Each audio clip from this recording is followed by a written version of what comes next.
अस्सलाम वालेकुम नाज़रीन, मैं हूं किरण नाज। कभी इस्टेब्लिशमेंट न्यूट्रल हो जाती है, कभी उसकी न्यूट्रलिटी पर सवाल उठ जाते हैं। एक ही सांस में उसको साबिक इस्टेब्लिशमेंट से मुख्तलिफ करार दिया जाता है, अगली ही सांस में उसे पहली का तसलसल करार दिया जाता है। खान साहब को कन्फ्यूजन ही कन्फ्यूजन है। आज सहाफ़ियों से मुलाकात में इमरान खान साहब ने एक बार फिर ये इल्ज़ाम आयद कर दिया है कि एतमाद के वोट में इस्टेब्लिशमेंट उन्हें न्यूट्रल नज़र नहीं आ रही है, उनके लोगों को अप्रोच किया जा रहा है। लेकिन खान साहब के दावे को उनके अपने ही मुस्तरद कर रहे हैं। खान साहब के मुताबिक वो तैयारी कर रहे हैं कि अदालत अगर फौरी एतमाद के वोट का कहे तो वो तैयार हों, लेकिन जिस वजीर आला ने ये वोट लेना है वो खुद उसके लिए कितने तैयार हैं, ये सुनिए। जो गवर्नर ने आर्डर दिया है, हम उसके आर्डर को मानते ही नहीं है, वो तो इलीगल आर्डर है। तो अगर हम मान लेंगे तो इसका मतलब है कि उसमें सारी कमी हमारी है, और जो गवर्नर चाहता है इलीगल आर्डर करके उसको हम कंफर्म कर दें। ये नहीं हो सकता, हमें कोई ज़रूरत नहीं है। कुछ लीडरशिप है पीटीआई की, उनको जिम्मेदाराना बयान देना चाहिए। उनकी अपनी हुकूमत है, वो खुदा का खौफ करो। जो आपका हाल हुआ था 25 तारीख को, आपकी ज़बानें बाहर आई हुई थी तो लाले पड़े हुए थे। तो गवर्नर पंजाब ने वजीर आला की तस्दीक करते हुए वाज़ेह कर दिया है कि एतमाद का वोट एक आईनी प्रोसेस है, इस पर परवेज़ इलाही को हर सूरत अमल करना होगा। दूसरी जानिब नाज़रीन, एतमाद के वोट के साथ असम्बलियों की तहलील का मामला भी खटाई में पड़ गया है, क्योंकि सीट एडजस्टमेंट की जिस शर्त पर परवेज़ इलाही ने असम्बलियाँ तहलील करने का ग्रीन सिग्नल दिया था ना, तहरीक इंसाफ की जानिब से अब तक उन्हें ऐसी कोई यकीन दहानी नहीं करवाई गई है। मुज़ाकरात के 6 राउंड्स होने के बावजूद सीट एडजस्टमेंट पर काफ लीग और पीटीआई के दरमियान डेडलॉक बरकरार है। इसी सूरत हाल को देखते हुए नई हिकमत अमली बनाई जा रही है। अगर परवेज़ इलाही ने बेवफाई की तो तहरीक इंसाफ रूठ कर इस्तीफे दे देगी। एक और मामला है नाज़रीन, इमरान खान ने दावा किया है कि उन्हें भी सलमान तासीर की तरह कत्ल करवाने की साजिश की जा रही है या कोशिश की गई है। शेख रशीद साहब तो कहते हैं खान साहब को स्लो पॉइजन दिया जा रहा है। सलमान तासीर टाइप कत्ल हो, दीनी इंतहा पसंद जलाल और जोश में आके उसने इमरान खान को कत्ल कर दिया, ये प्लान बना। अब इनकी साजिश है, क्योंकि इमरान खान से ये इलेक्शन नहीं लड़ना चाहते, कि इमरान खान को स्लो पॉइजनिंग के जरिए खत्म किया जाए, इमरान खान को जहर दिया जाए। तो आज के इन अहम मामलात पर बात करने के लिए प्रोग्राम में मुझे वफाकी वज़ीर तालीम है राना तनवीर हुसैन साहब ज्वाइन कर रहे हैं। अस्सलाम वालेकुम सर। इसके साथ साथ एजाजुल हक साहब सरबराह मुस्लिम लीग ज़िया के, आपको भी खुशामदीद कहती हूँ। राना साहब, आपसे बात का आगाज़ करूँगी। सर, वज़ीर आज़म साहब ने आज खिताब करते हुए कहा है कि जनरल बाजवा ने किस तरह से इमरान खान की मदद की है ये सब कुछ सामने आ रहा है। तो सर, ये वज़ीर आज़म साहब जनरल बाजवा पर तनकीद कर रहे हैं या उनकी तारीफ़ कर रहे हैं? क्योंकि नून लीग का तो सबसे बड़ा एतराज़ ही यही था ना कि इदारे इमरान खान साहब की मदद कर रहे थे। सर देखें, जो प्राइम मिनिस्टर ने बात की है वो बेसिकली तो उनका जो मकसद है या मतलब है वो यही है कि ये शख्स जो एहसान फरामोश है, जो इसकी मदद करता है या जो इसको सपोर्ट करता है या जो किसी न किसी सूरत में इसका कोई थोड़ा सा कंट्रीब्यूट करता है इसको आगे लेके जाने में, उसी पे ये वार करता है, उसी को ये बुरा भला कहता है। और उसकी मिसालें ये सिर्फ जनरल बाजवा की नहीं है, ये बाकी इसके पार्टी के अंदर जो लोग थे, अलीम ख़ान है, जहांगीर तारीन है, सो मैनी, कि ये उन्हीं लोगों को इसने ढसा भी है। तो ये शख्स तो मैं समझता हूँ कि ऐसी एक शख्सियत है जिसका मैं बताऊँ कि मुझसे तो डिफ़ाइन भी नहीं होता, क्योंकि जो आप बात कर रहे हैं वो जो प्राइम मिनिस्टर साहब का दूसरा हिस्सा था कि उन्होंने इसकी मदद की, वो इस कंटेक्स्ट में बात कर रहे थे। लेकिन इसमें कौन सी ढकी छुपी बात है कि अगर हम ये कहें कि उस वक्त तमाम रियासती इदारों ने जो 2018 का इलेक्शन था वो पीटीआई को बरसर इक़्तिदार लाने में हर अरबा इस्तेमाल किया, इलेक्टेबल्स इकट्ठे करने के बाद प्री इलेक्शन। वज़ीर आज़म साहब तनकीद कर रहे थे जनरल बाजवा पर। नहीं, ये तनकीद तो वो खुद मानते हैं। देखे ना, वो अदारा जो मुक़द्दर अदारा है हमारा फ़ौज पाकिस्तान का, उन्होंने तो बरमला कहा कि हमने 2018 में मदद की और हमने मुदाखलत की पॉलिटिकल प्रोसेस में। तो सर, आप लोग तनकीद करते रहे हैं, वो लोग खुद मान रहे हैं। आप क्या समझते हैं, जिन्होंने ये किया, ये गैर आईनी काम किया, ये मदद की, तो उनके खिलाफ फिर कार्रवाई होनी चाहिए? सर नहीं, कार्रवाई देखें, ये जो बात है ना, ये उस किस्म की कार्रवाई नहीं। ये जो नया पीटीआई देखें ना, मैं आज ये असद उमर ने शोशा छोड़ा है कि अगर वो वायलेशन है कॉन्स्टिट्यूशन की। देखिए ये जो एक्सेस होती है या इंक्रोचमेंट होती है जो अपने मैंडेट से बढ़ के काम करते हैं, वो उसमें मैं अब कहूँ कि अदालतें बहुत सारा ऐसा काम कर जाती हैं जो वो कॉन्स्टिट्यूशन रीराइट कर देती हैं। ये किसी जगह पे है कि वो कॉन्स्टिट्यूशन रीराइट कर सकती हैं? वो किसी जगह पे ऐसी इंटरप्रिटेशन कर देते हैं जो कॉन्स्टिट्यूशन की स्पिरिट ही नहीं होती। तो ये मैं समझता हूँ ये एक बेहुदा किस्म की गुफ्तगू ये पीटीआई वालों ने शुरू की है। यार ये आप इस हद तक पहुंच गए कि आप को उन्होंने लाए। सर राणा साहब एक और बात ये कि इमरान खान साहब कह रहे हैं कि उन्हें कत्ल करवाने की कोशिश की गई है या की जा रही है और इस साजिश में उनके मुहाफिज ही यानी कि हमारे मुहाफिज ही मुलव्विस हैं, वही शामिल हैं। तो ये किस तरफ वो इशारा कर रहे हैं सर? और अगर खान साहब इतना बड़ा इल्ज़ाम आयद कर रहे हैं, मुल्क के साबिक वज़ीर आज़म रहे हैं, तो आप नहीं समझते कि बीइंग गवर्नमेंट तहकीकात हो जानी चाहिए सर, इसके ऊपर क्लैरिटी आ जाएगी? इमरान खान का मैं आपको बताऊं, प्राइम मिनिस्टर के पहले भी वैसे वो कोई इतना बैलेंस्ड आदमी नहीं था, लेकिन जब से प्राइम मिनिस्टर के ऑफिस से निकला है वो ही लॉस्ट हिज बैलेंस। उसकी कोई अकल मारी गई है, जो उसका एटीट्यूड है या जो बातें करता है वो बिल्कुल ही मैं समझता हूँ एक पागलाना या ज़हनी तवाज़न वो खो बैठा है। उसको इतना गम है इस चीज़ का।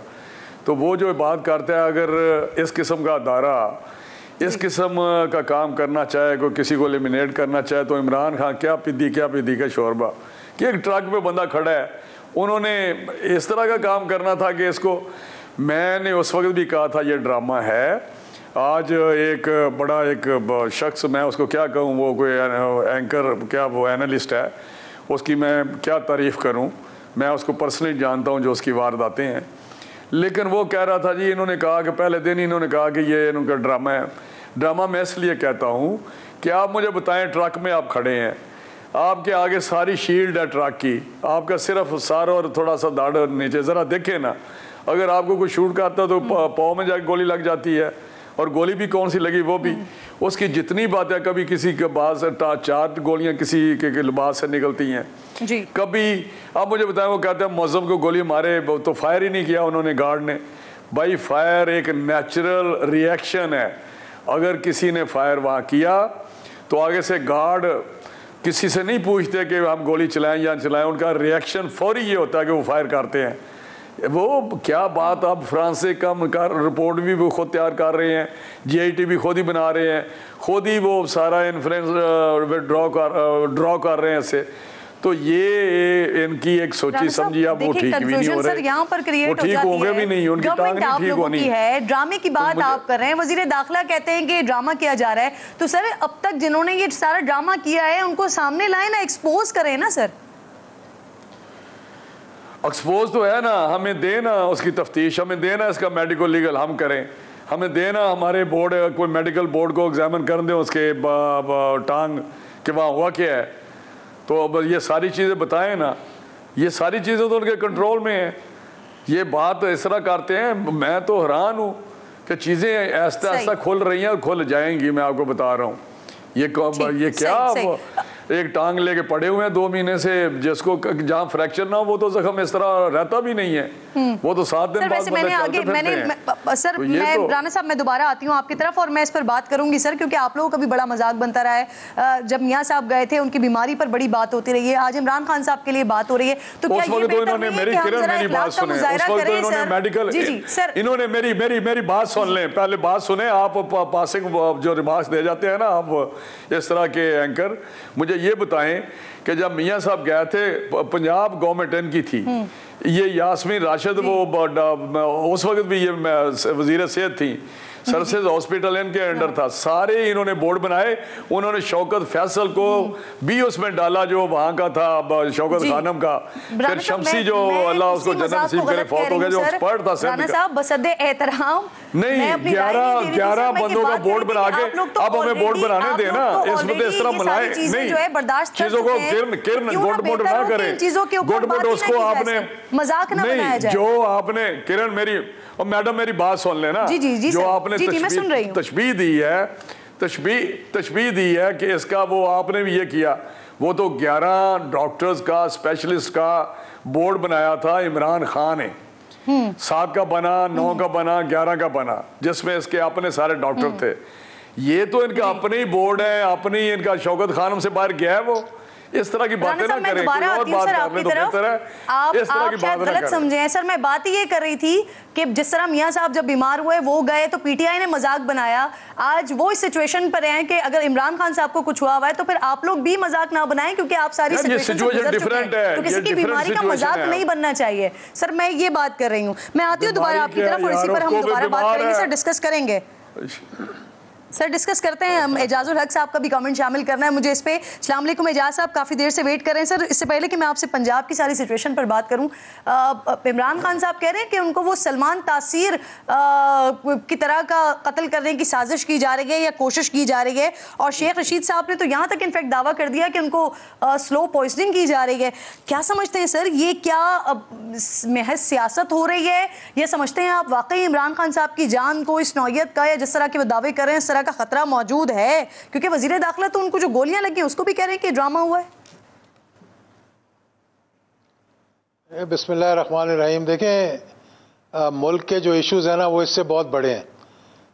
जो हम बात कर रहे हैं इस वक्त, जिस बहस में उलझ रहे हैं और जिस तरह से डिफेंड करने की कोशिश कर रहे हैं या इल्ज़ाम लगाने की कोशिश कर रहे हैं, देखें गोलियां तो चली, चाहे वो खुद चलाई या किसी ने चलवाई, उसके बाद FIR नहीं कटी, उसके बाद उसमें तख़ीर हुई, उसमें बाद जो SP है वो अभी तक वहाँ ही बैठा हुआ है। वीडियोस सामने आई हैं जो कि मतलब जिसको कोई झुटला नहीं सकता। तो बेहतर है कि राना तनवीर साहब बड़े माशाल्लाह सीनियर मोस्ट पॉलिटिशियंस में इनको मैं समझता हूँ, इनको चाहिए कि हुकूमत को कहें कि सुप्रीम कोर्ट से कह कर, क्योंकि इल्ज़ाम तो एक दूसरे पे लग रहे हैं ना, तो सुप्रीम कोर्ट को जिस तरह PTI ने रिक्वेस्ट की है चीफ जस्टिस को, अगर हुकूमत भी लिख कर भेज दे कि जी आप एक JIT बना दें, JIT का क्या कहते हैं, JIT बना दें या इसको सुओ मोटो ले लें इसका, या वज़ीर आज़म साहब के कहने पे वो इसको एक बोर्ड को तश्कील दे दें, तो मेरा ख्याल है कि फिर दूध का दूध और पानी का पानी हो जाएगा, बजाय इसके कि हम इल्ज़ामात लगाएं कि कौन जहर दे रहा है और कौन गोलियाँ चला रहा है, और या खुद चलाई हैं या गलत चलाई हैं, लगी हैं नहीं लगी हैं, वो सारी चीज़ें जो है वो सामने आ जाएंगी। तो मैं जो बात करने की कोशिश कर रहा हूँ ना कि जी बताएं, आप कंप्लीट कर लें जुमला। नहीं मैं फिर करता हूँ, आप पूछ लें पहले। मैं आपसे पूछना ही चाह रही थी एजाजुल हक साहब, चौधरी परवेज इलाही साहब एतमाद का वोट नहीं ले रहे हैं। इनफैक्ट कुछ ऐसी खबरें भी सुनने में आ रही हैं कि ताखिरी हरबों का इस्तेमाल परवेज इलाही साहब कर रहे हैं। सर, तहरीक इंसाफ ऐसी सूरत हाल में अगर पंजाब से भी इस्तीफे देने की सिचुएशन पर आ जाती है तो फिर वो मतलूबा नताइज हासिल कर सकेगी जो PTI पिछले 8 महीनों से चाह रही है? देखिए, ये कैच 22 सिचुएशन है। मेरे नज़दीक तो मैं समझता हूँ कि उन्होंने नेशनल असेंबली से भी इस्तीफे देके गलती की थी। उनको चाहिए था कि वहाँ बैठकर बातचीत करते, और जब उन्होंने कौमी असेंबली में होते तो वो फिर पंजाब और KPK को बड़े अच्छे अंदाज में इस्तेमाल कर सकते थे जी। अब ये जो कश्मकश चल रही है इसके अंदर देखें, फ़ायदा तो किसी का भी नहीं होगा और नुकसान किसका होगा? ना राना तनवीर साहब का होगा, ना एजाजुल हक साहब का होगा, ना इमरान खान का होगा, ना शहबाज शरीफ का होगा। नुकसान तो पाकिस्तान का हो रहा है। देखें, इस वक्त जो हमारी इकोनॉमिक सिचुएशन है, इस वक्त जो हमारी पॉलिटिकल सिचुएशन है, इस वक्त जो हमारे जो हालात बने हुए हैं, यानी कि हमारे रिजर्व्स के, हमारी साख के, हमारे इंटरनेशनल मामलात के, इसमें क्या हम सारा जोर अपना इस पे लगाएं कि जी किसकी असेंबली को तोड़ना है, किसकी असेंबली को बचाना है, या इस पे लगाएं कि किस तरीके से हम पाकिस्तान को इकट्ठा कर सकते हैं और पाकिस्तान के लिए कोई बेहतरी कर सकते हैं? देखिए, जवाब मैं भी बहुत से दे सकता हूं अगर मैं देना ही चाहूं तो, लेकिन फिर हम उलझ जाएंगे आपस में, यानी कि मैं समझ गई आपकी बात सर। आप समझते हैं कि जो कौमी असेंबली से निकले ये भी नहीं PTI को करना चाहिए था? ऑब्वियसली हिस्सा, सियासत का हिस्सा होते हुए ऑपोजिशन करनी चाहिए थी, तो वो ज़्यादा बेहतर होता PTI के लिए। राना साहब, पंजाब में सर ऑपोजिशन ने स्पीकर, डिप्टी स्पीकर, इनके खिलाफ जो अदम एतमाद की तहरीक लेकर आए थे वो वापस ले ली। सर, ऐसा लगता है कि ये सब कुछ लिखा लिखाया स्क्रिप्ट की तरह हो रहा है। सर, ऐसे ही है या फिर ये क्यों किया गया? पहले आप अदम एतमाद की तहरीक लेकर आ गए, फिर वो वापस ली गई, स्पीकर के खिलाफ भी, डिप्टी स्पीकर के खिलाफ भी। राना साहब, नहीं देखिए, मैं तो उस इतना प्रोसेस में नहीं हूँ कि वो किस तरह इन्होंने जमा कराई, क्यों वापस ले ली, लेकिन मैं समझता हूँ कि जब एक हमने मोशन वहाँ पे वहाँ पे गवर्नर ने एक अपना कॉन्स्टिट्यूशनल एक पावर इस्तेमाल की कि वोट ऑफ कॉन्फिडेंस लें, तो उसके बाद बाकी चीज़ें बाद में पीछे चली जाती हैं। तो उसका मैं समझता हूँ कि इन्होंने उसको क्या सोच के किया है, उसमें ये नहीं था कि कोई किसी की मेजॉरिटी नहीं या क्या था, क्योंकि सीक्रेट बैलेट होता है स्पीकर और डिप्टी स्पीकर का, ज़रा चीफ मिनिस्टर का या प्राइम मिनिस्टर का तो ओपन होता है। तो मैं समझता हूँ डिवीजन होती है। तो मैं समझता हूँ कि ये चीज़ें जो हैं, ये जब अदम एतमाद के वोट की वहाँ पे कहा गया तो वो इनको लेना चाहिए था। वो ये बात नहीं कि लीगल है इलीगल है, कहना चाहिए था नहीं कहना चाहिए था। एक्चुअली ये जो सिस्टम है हमारा, ये पार्लिमानी सिस्टम है जिसमें मेजॉरिटी की हुक्मरानी होती है। If anybody loss the majority, तो मैं समझता हूँ लूज मेजॉरिटी, तो फिर वो उसका हक नहीं के वहाँ पे बैठे। जो बागी हो रहे हैं पीटीआई के, राणा साहब, पंजाब के कुछ अरकान नहीं, मेरी बात सुन लेना कि अगर परवेज़ इलाही साहब के पास मेजॉरिटी है या तहरीक इंसाफ के पास है, तो वो तो सुबह ही कहें। जिस तरह वो मिसाल देते हैं कि जी हमने जब Sheikh Hafeez lost is election, senate का इलेक्शन वो हार गया, तो इन्होंने अगले दिन इमरान खान ने वहाँ पे वोट ऑफ कॉन्फिडेंस लिया अपने आप पे, अपने तौर पे नेशनल असम्बली से। तो मैं समझता हूँ वो अच्छी उसका एक था मूव के मुझे लेना चाहिए, क्योंकि मैं उधर इलेक्शन हार गया हूँ उसका। तो ये जो चीज़ है, ये परवेज़ इलाही, इसका मतलब इतने दिन हो गया उसके पास मेजॉरिटी नहीं है। क्या उसको माइनॉरिटी में तब्दील करने के लिए आप लोग कुछ कर रहे हैं? जो बागी अरकान है उनसे राब्ता कर रहे हैं? मुस्लिम लीग नहीं, हम नहीं कर रहे, वो खुद ही काफ़ी हैं जिनके लोग भागना चाहते हैं या छोड़ रहे हैं। अब नेशनल असम्बली में देखें, पहले उनको मैं अब बात करता हूँ तो इनको दूसरी तरफ ले जाते हैं। मैं आपको बताने लगा हूँ, दूसरी तरफ ये बात ले जाते हैं कि जी उनको अप्रोच किया जाता है। हमारे साथ 3 साल उसके मेंबर्स 30-35 कस्में खाते रहे कि हम इमरान खान के साथ नहीं चलना, हमें छोड़ देना है, आप कुछ करें। लेकिन हमें यकीन करना होता है कि भाई ये बात ठीक कर रहे हैं नहीं कर रहे। उनके इत्तेहादी छोड़ गए कि इत्तेहादी कहते थे हम तंग हैं। जो जिन लोगों ने मिलाया वो भी उनसे इसकी 1 पेज वाली बात ख़त्म हो गई। जिस लोगों ने इनको बिठाया हुआ था वो भी आपके सामने है, वो पेज एक जो है वो ख़त्म हो गया। जब साखियाँ ख़त्म हुई तो हमने अदम एतमाद कर दिया। तो ये मैं समझता हूँ इधर भी यही हाल है कि बहुत सारे लोग उसको छोड़ रहे हैं। नेशनल असम्बली के KPK के बंदे ने कल बयान दिया कि मैंने आप बता रहे हैं कितने लोग हैं सर, कितने लोग हैं जो तंग है और PTI को छोड़ना चाह रहे हैं और आपकी तरफ देख रहे हैं? मेरा अपना ख्याल है कि ये 10-15 लोग हैं जो किसी सूरत उनके साथ नहीं चलना चाहते।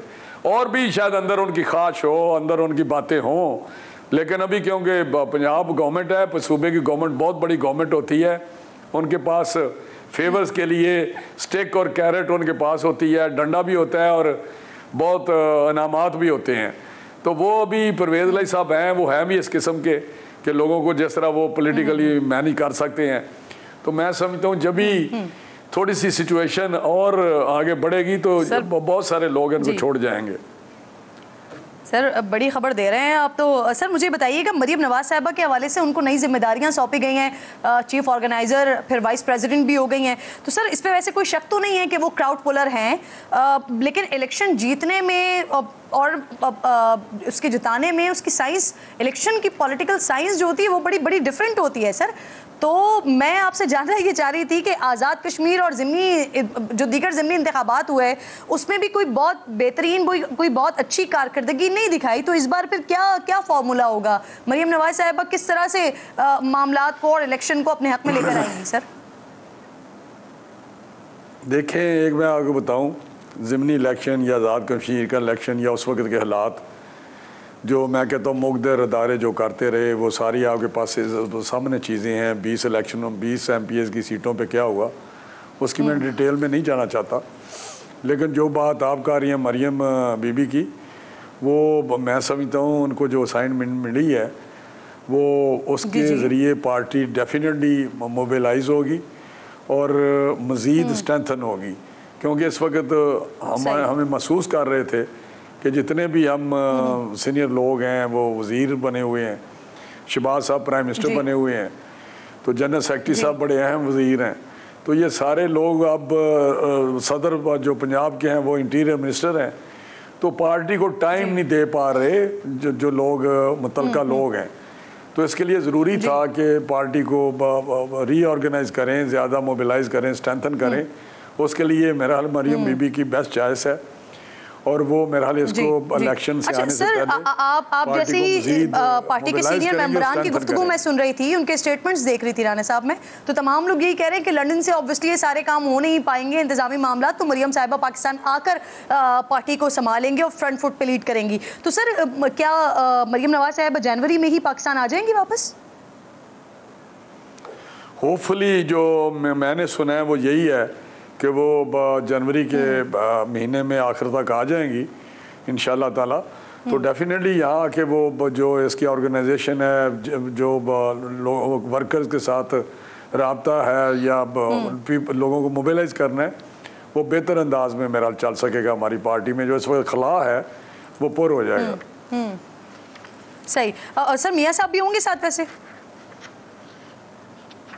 मियाँ साहब भी मेरा हाल जल्दी आ जाएंगे, मुझे तो एग्जैक्ट नहीं पता डेट का, लेकिन बहरहाल वो भी आने का उनका प्रोग्राम है, जल्दी आ जाएंगे इंशाल्लाह। शीरी मजारी साहिबा पीटीआई की सीनियर रहनुमा है, वो कह रही हैं आज के पाकिस्तान में जो दहशतगर्दी की लहर है उसमें हम खुद इन्वॉल्व हैं सर, और इसका मकसद अमेरिका को अड्डे देना है।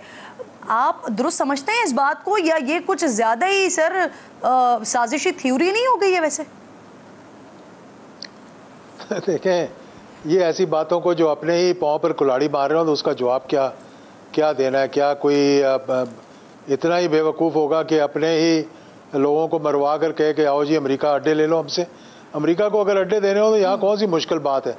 यानी कि पहले अमेरिका ने अड्डे नहीं लिए यहाँ पे, बड़ा बेर से लेकर और ये बलूचिस्तान तक और सिंध के अंदर जितने उनको दिए हुए थे, वहीं से ड्रोन उड़ते थे, वहीं से जहाज़ उड़ते थे। अगर आइंदा भी कभी ऐसी कोई बात होगी तो पाकिस्तान के अवाम ने कौन सा खड़े होकर उसका मुकाबला करना है?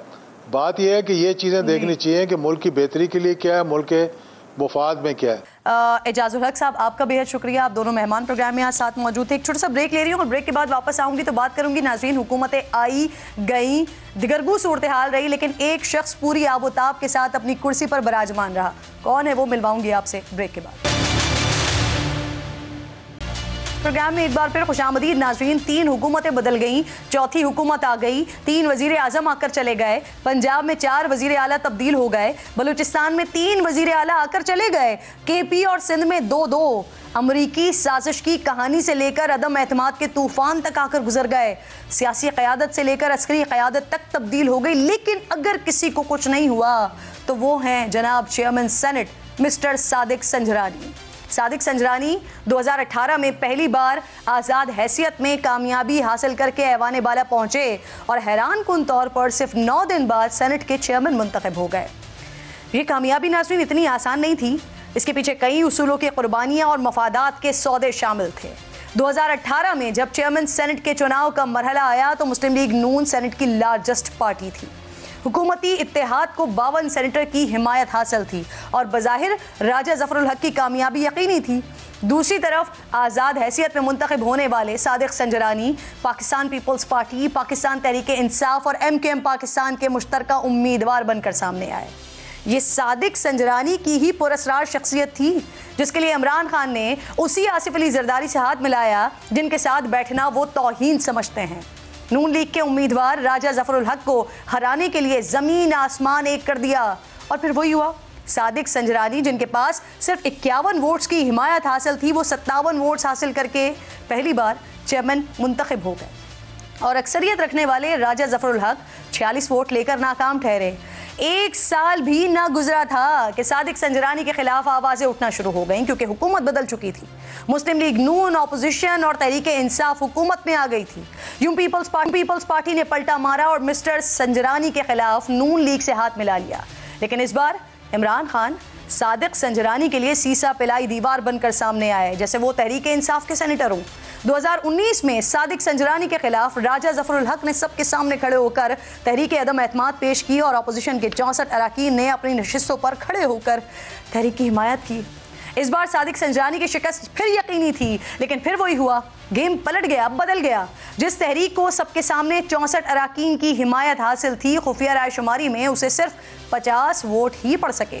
सादिक संजरानी, जिन्हें सिर्फ 36 अरकान की हिमायत हासिल थी, हैरान कुन तौर पर उन्होंने 45 वोट हासिल किए, जबकि अपोजिशन के 5 वोट मुस्तरद भी हुए और यूं सादिक संजरानी अपनी चेयरमैनशिप पर बरकरार रहे। 2021 में सेनेट इलेक्शन के बाद एक बार फिर चेयरमैन को चुनाव का मरहला आया। उस वक्त के वजीर आजम इमरान खान ने सादिक संजरानी को चेयरमैनशिप के लिए हुकूमती उम्मीदवार नामजद किया। शायद उनकी पार्टी से उन्हें कोई नहीं मिला था। अपोजिशन इत्तेहाद ने उनके मुकाबले में साबिक वजीर आजम यूसुफ रजा गिलानी को मैदान में उतारा, जिनके पास 53 अरकान की वाज़ेह अक्सरियत थी।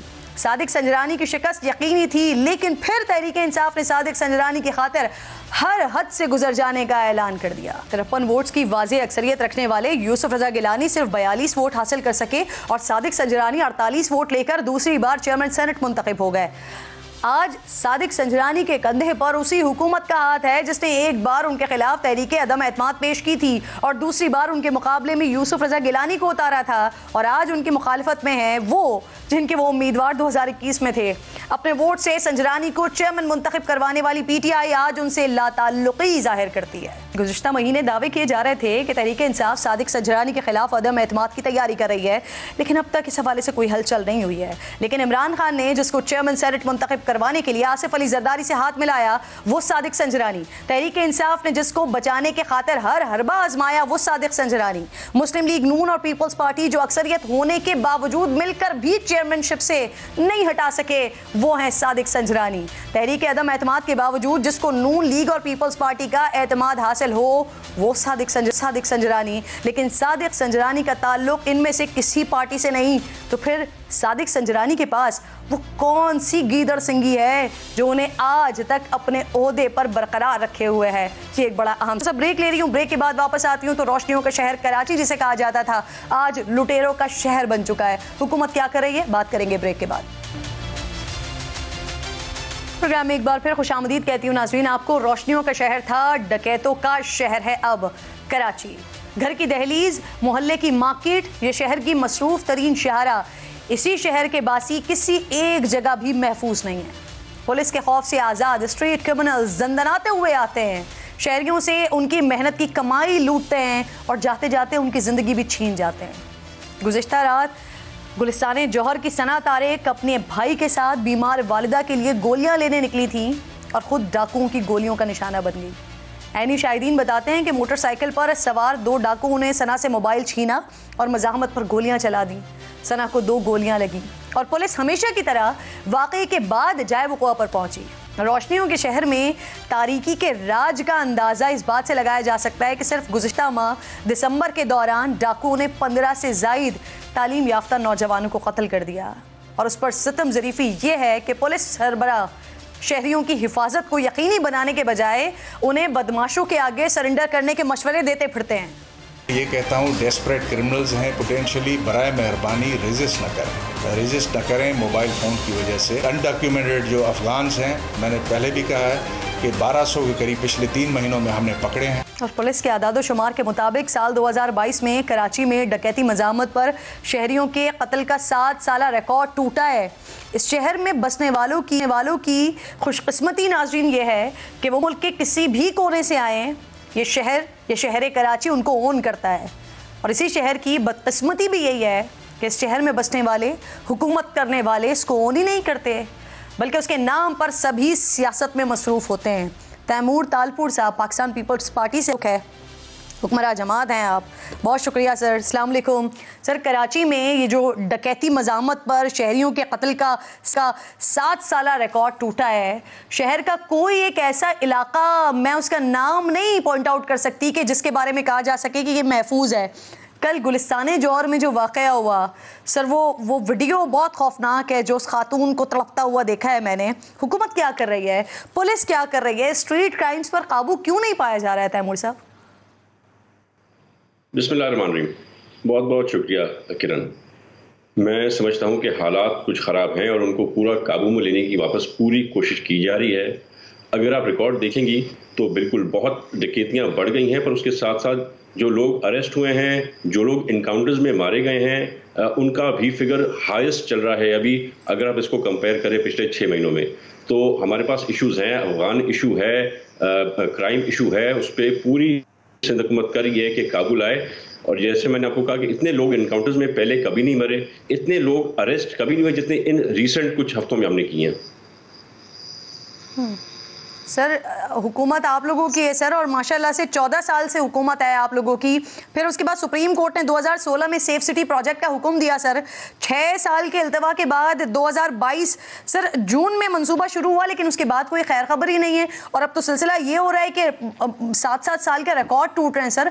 मंसूबा कहाँ तक पहुंचा, कब तक मुकम्मल होगा, कोई डेडलाइन वगैरह देंगे उसकी? हाँ, मंसूब में थोड़े इश्यूज थे जो हमने सारे सॉर्ट आउट कर दिए हैं। NRTC के पास कॉन्ट्रैक्ट है और मैं समझता हूँ नेक्स्ट मंथ के फर्स्ट वीक में इन्होंने इंशाल्लाह प्रोग्राम किया है कि वो उसकी जो अभी टेस्टिंग चल रही थी, उन्होंने लोकेशंस पे कैमरास लगाए हैं और उनकी रिव्यूज़ हम ले रहे हैं। और नेक्स्ट मंथ के फर्स्ट वीक में इंशाल्लाह प्रॉपर इंस्टॉलेशन पूरे कराची में शुरू होगी और शुरुआत जो होगी वो साउथ के डिस्ट्रिक्ट से होगी। आपके साउथ के साथ साथ जितने एयरपोर्ट्स हैं, इंटर लिंक वेज हैं जो कराची में आमद के और जाने के रास्ते हैं, रेलवे स्टेशन हैं, एयरपोर्ट्स हैं, पहले फेज में हम उन सबको कवर करेंगे। सर वैसे मैं आपको एक बात बताऊं, ये जो जितने भी आपने सारे एक्सक्यूजेस दिए हैं, जिसका प्यारा जाता है ना सर, वो नहीं समझता ये एक्सक्यूजेस। वो सिर्फ ये सोचता है कि जो हम पर मुसल्लत हैं, जो हमारे हुक्मरान हैं, वो नाअहल हैं कि वो हमारी जान और माल की हिफाजत नहीं कर सकते। सर उनको ये एक्सक्यूजेस समझ नहीं आते और सर डेफिनेटली मुझे भी समझ नहीं आ रहे हैं। MKM वाले मामलात पर आ जाते हैं सर। तहफ़्फ़ुज़ात पर 3 रोज़ कबल बिलावल हाउस में बैठक लगी है, वज़रा भी शरीक हुए हैं इसमें, लेकिन फिर हर तरफ खामोशी हो गई सर। मीडिया तक को ब्रीफ नहीं किया गया। क्या कोई डेवलपमेंट नहीं हो सकी आगे क्या? नहीं, हमारी बातचीत चल रही है। जो MQM की डिमांड है, जो वो चाहते हैं कि पूरी हो, उसमें इतने कम पीरियड में ये मसला हल कर नहीं सकते हैं। 15 तारीख को इलेक्शन हैं, इलेक्शन से हम फेस करना चाहते, इलेक्शन में हम लोगों के सामने जाना चाहते हैं, हम इलेक्शन को डिले नहीं कराना चाहते। और अगर कराना चाहते भी इनके कहने पर, तो भी कोर्ट की रिस्ट्रिक्शंस हैं, हम 15 तारीख से लेट नहीं कर सकते। तो हम उनको समझा रहे हैं और कोई रास्ता निकालने की कोशिश कर रहे हैं कि ये मसला भी उनका MQM का हल हो जाए और वो ऐसी डिमांड ना करें हमसे जो कि पूरी ना हो सके। हमने पहले भी इनकी बहुत सी डिमांड्स पूरी की हैं, हमने जो कमिटमेंट्स की थी तकरीबन सारी हम ऑनर कर चुके हैं। तो ये छोटी सी चीज़, अगर इनको इतना इंपॉर्टेंट सी चीज़ को देनी थी तो MQM को चाहिए था कि जिस तरह एडमिनिस्ट्रेटर के और दूसरे इशूज़ को हमें प्रायोरिटाइज कर रहे थे, तो इसको प्रायोरिटाइज करते तो हम ये मसला पहले हल कर दें, बाकी बाद में कर ले। तो ये आखिरी टाइम पे इनको बात याद आई है, तो हमारे लिए थोड़े इशूज़ हैं इस मसले को हल करने में, पर हम इलेक्शन किसी सूरत डिले नहीं कर सकते। सर आपकी इत्तेहादी है वफाक में MQM, उसके बावजूद भी कल नासिर हुसैन शाह साहब ने जमात इस्लामी को इस बात की यकीन दहानी करवाई कि इलेक्शन में अब कोई ताख़ीर नहीं होगी, और इलेक्शन कमीशन भी यही कह रहा है, उनका भी बयान सामने आ गया है कि बल्दियाती इलेक्शन अपने वक्त पर ही होंगे। तो क्या पीपल्स पार्टी ये फैसला कर चुकी है कि अब इस मामले पर, बल्दियाती इलेक्शन के मामले पर MQM से मजीद आगे बात नहीं होगी कोई भी? नहीं, बातचीत तो हमारी चल रही है और चलती रहेगी इंशाल्लाह। पर जहाँ तक बात है बल्दियाती इलेक्शन की, तो बल्दियाती इलेक्शन हम नहीं चेंज कर सकते। बल्दियाती इलेक्शन को या तो कोर्ट्स या फिर इलेक्शन कमीशन चेंज कर सकता है। तो ये चीज़ मैं समझता हूँ कुछ हद तक MQM समझ गई है कि चीज़ें हमारे बस में नहीं है। हुकूमत की जो चीज़ें हाथ में हैं उनमें हम उनके साथ पूरा कोऑपरेट करने को तैयार हैं, पर जो चीज़ें हमारे हाथ में नहीं और इलेक्शन कमीशन के हवाले हैं, तो फिर वो उनको हमने इजाज़त दी है, वो कोशिश करें, इलेक्शन कमीशन से बात करें। और MQM में गुज़िश्ता साल सर मार्च में मुआहदा हुआ था। 9 मंथ्स बहुत होते हैं सर। अगर आप लोग वाकई चाहते तो इस दौरान हल्का बंदियां हो सकती थी, लेकिन महसूस ऐसा होता है कि पीपल्स पार्टी खुद ही नहीं चाहती हल्का बंदियों के हवाले से। जितनी बड़ी लिस्ट थी और जितने ज्यादा काम थे और जितनी डिमांड थी, तो 9 महीने कुछ मेरे ख्याल से 9 साल लग जाएंगे इतने काम करते हुए। पर हमने फिर भी 9 साल वाला काम 9 महीने के अंदर इनको करके दिया है। तो सर और ये तो मुआहदा करने से पहले आप लोगों के इल्म में होना चाहिए था ना, उस वक्त नहीं पता था आपको कि 9 साल लग जाएंगे हल्का बंदियों में? हमने मुआहिदा भी किया और हमने मुआहिदे के साथ साथ जो है उसी वक्त इम्प्लीमेंटेशन भी शुरू कर दी। वो एक चीज़ तो थी नहीं, मैं आपको बताया कि जैसे जैसे वो चीज़ों को प्रायोरिटाइज करते रहे, उन चीज़ों को वैसे वैसे उनकी प्रायोरिटी पे हम काम पहले करते। जो चीज़ें ज़्यादा प्रायोरिटाइज की उनको पहले किया, जो थोड़ी कम थी वो बाद में किया। ये तो अचानक अभी इलेक्शन से कुछ दिन पहले एकदम से MQM को याद हो गया कि ये बड़ी मेजर हमारी डिमांड है जो नहीं हो रही, हम इलेक्शन में नहीं जाना चाहते। तो ये उनको भी समझना चाहिए। तैमूर साहब, वैसे MQM ने एहतजाज का ऐलान किया 9 जनवरी के लिए और उससे एग्जैक्टली एक दिन पहले आपने पावर शो का ऐलान कर दिया है। फिर हैदराबाद समेत दीगर अजला में लगाए गए उनके एडमिनिस्ट्रेटर्स को भी फारिग कर दिया गया है। आप अभी भी कह रहे हैं कि बातचीत का प्रोसेस जारी है, तो सर ये सब कुछ आप लोगों की तरफ से किया जा रहा है, उसके बावजूद भी आप समझते हैं कि MQM आपके साथ इल्हाक रखेगी, सर इत्तेहाद रखेगी? बिल्कुल, हमारा वफाक का इत्तेहाद बिल्कुल रहेगा, जारी सारी रहेगा और हमारी कोशिश होगी कि हम सिंध के अंदर भी उनसे अपना इत्तेहाद जारी रखें। हम उनकी हर जायज़ डिमांड जो हमारे हाथ में करने को तैयार है, पर जो चीज़ नाजायज़ डिमांड है, जो चीज़ हमारे हाथ में नहीं है, उसका पीपल्स पार्टी या सिंध हुकूमत कुछ नहीं कर सकती। सही, तैमूर तालपुर साहब आप कह रहे हैं पीपल्स पार्टी कुछ नहीं कर सकती, हालांकि मुआहदा आप लोगों ने किया था। लेट्स सी कि आगे सिचुएशन क्या बनती है। पाकिस्तान पीपल्स पार्टी और MQM के रास्ते सिंध में अलग अलग होते हैं या फिर ये इत्तेहाद हमें रहता हुआ दिखाई देता है, विफाक में स्पेशली। बहुत शुक्रिया आपका। इंशाल्लाह नाज़रीन से मुलाकात होगी और अपने मुल्क का खास ख्याल रखिए। अल्लाह ने के बाद।